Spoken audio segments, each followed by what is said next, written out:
For over 100 years, buying a new car has meant one thing. You walk onto a massive lot, surrounded by hundreds of vehicles. You're approached by a salesperson. And then, the negotiation begins. This is the dealership model. It is a $2.3 trillion global industry. But what if the single greatest threat to this institution wasn't another car brand, but a complete rejection of the model itself?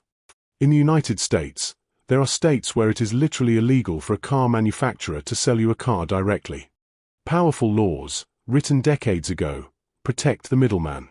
Yet, Tesla does exactly this. And they are not just surviving. They are winning. This isn't just a story about electric cars. It's about a radical reinvention of the relationship between a company and its customer. Tesla didn't just build a new kind of car. They built a new kind of sales machine. One that systematically dismantles a century of industry practice. So how did Tesla manage to sidestep established laws and powerful lobby groups to create a direct-to-consumer model that legacy automakers are struggling to replicate? And why is this strategy proving so devastatingly effective? That's the question we're answering today. To understand why Tesla's approach is so radical, we first need to understand the system it's rebelling against. The franchised car dealership wasn't born out of a grand design. It was a historical necessity. In the early 20th century, companies like Ford were mastering mass production. They could build cars faster than ever before. But they faced a bottleneck. They couldn't build a nationwide network of showrooms and service centers fast enough. It required immense capital and local expertise. The solution was franchising. Automakers outsourced the cost and complexity of sales and service to local entrepreneurs. These entrepreneurs, or dealers, would buy cars wholesale from the manufacturer and sell them retail to the public. The manufacturer focused on making cars. The dealer focused on selling them. This system worked incredibly well. It allowed the auto industry to scale at an unprecedented rate. But it also created a fundamental conflict. The manufacturer's goal is to sell as many cars as possible. The dealer's goal is to make as much profit as possible on each individual sale. This disconnect is the reason many people dread the car buying experience. The sticker price is just a starting point. The real profit for a dealership often comes from financing, extended warranties, insurance products, and service contracts. This creates a high-pressure environment built on information asymmetry, where the dealer knows more about the true costs than the customer. Over time, dealers organized into powerful associations. They lobbied state governments for protection, arguing that without it, massive manufacturers could undercut them and drive them out of business. This resulted in franchise laws across the country. These laws essentially made it illegal for an incumbent automaker, like Ford or General Motors, to sell a car directly to a consumer in a state where they also had a franchise dealer. They were locked into the system they had created. A system that, for many customers, was becoming increasingly frustrating. When Tesla arrived, it had a unique advantage. It had no legacy. It had 0 franchise agreements. It was starting from a blank slate. This meant Tesla wasn't bound by the same laws as the legacy automakers.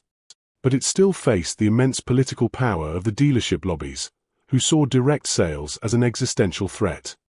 They fought, and continue to fight, to keep Tesla out. So, Tesla employed a brilliant Trojan Horse strategy. They didn't build dealerships. They built galleries. Instead of setting up on the outskirts of town in massive automotive parks, Tesla opened small, sleek showrooms in high-end shopping malls and trendy urban districts. Right next to Apple and Lululemon. These galleries were unlike any car dealership. The staff were not commission-based salespeople. They were salaried product specialists. Their job was not to sell you a car. Their job was to educate you about the technology, the brand, and the mission. Crucially, in states with prohibitive laws, you could not complete a purchase in the gallery. The transaction itself happened online, on Tesla's website. The gallery was legally defined as an advertising and educational space, not a point of sale. This seemingly small distinction allowed Tesla to bypass the legal barricades. The result was a masterstroke of branding. They transformed the car buying experience from a high-pressure negotiation into a low-pressure, premium retail experience. It built brand equity and created a direct, unfiltered channel to their customers, completely sidestepping the friction of the old model. Cutting out the middleman was only the first step. The true power of Tesla's strategy lies in what they replaced it with, a vertically integrated system that gives them complete control over the entire customer lifecycle. Think about the traditional model. The relationship is fragmented. Ford builds the car. A separate dealership sells it. An independent bank finances it. A local mechanic might service it. Customer data is siloed across all these different entities. The manufacturer gets a very blurry picture of its own customer. Tesla's model is the exact opposite. It is a closed loop. First, pricing is transparent. There is no haggling.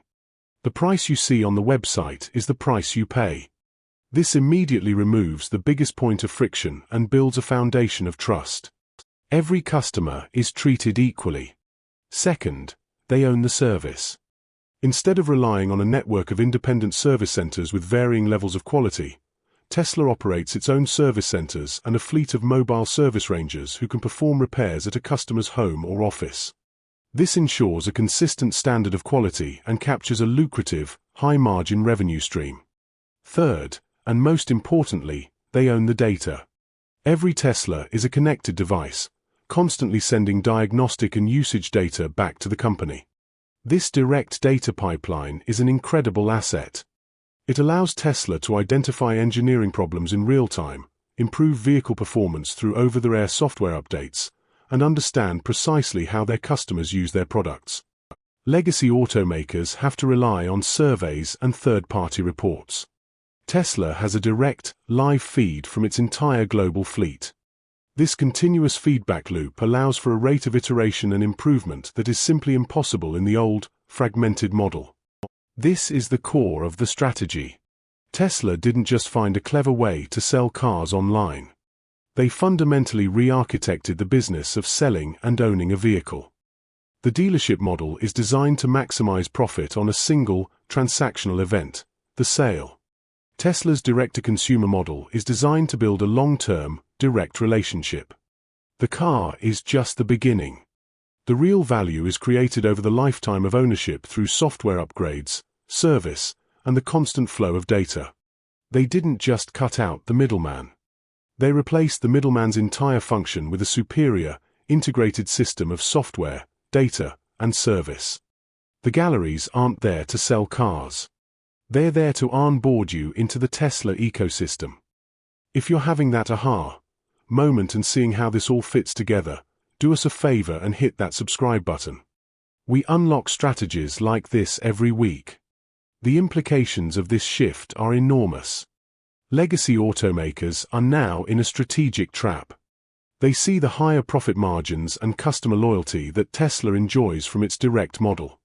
Ford CEO, Jim Farley, estimated that selling through dealers adds about $2,000 to the cost of a vehicle compared to Tesla's model. But they can't simply switch. Decades of franchise laws and contracts with their powerful dealer networks prevent them from doing so without triggering a cascade of legal battles and logistical chaos. They are trying to create hybrids, like Ford's Model E certified dealer program, but it's a painful and complicated transition. This is a classic case of disruptive disintermediation. It proves a timeless business principle. If the middleman in any industry creates more friction than value, they become vulnerable to being replaced by a more efficient model. The dealership was necessary in 1925. But in an era of e-commerce and connected devices, its role as a simple gatekeeper to the product is being challenged. Tesla's genius was recognizing that the dealership was no longer the asset, but the liability. By building a system that delivered a better customer experience and a more efficient business model, they turned a century of industry structure into their competitors' greatest weakness. If you learned something new, hit the like button and subscribe for more strategy breakdowns. And let us know in the comments, what company's strategy should we unlock next?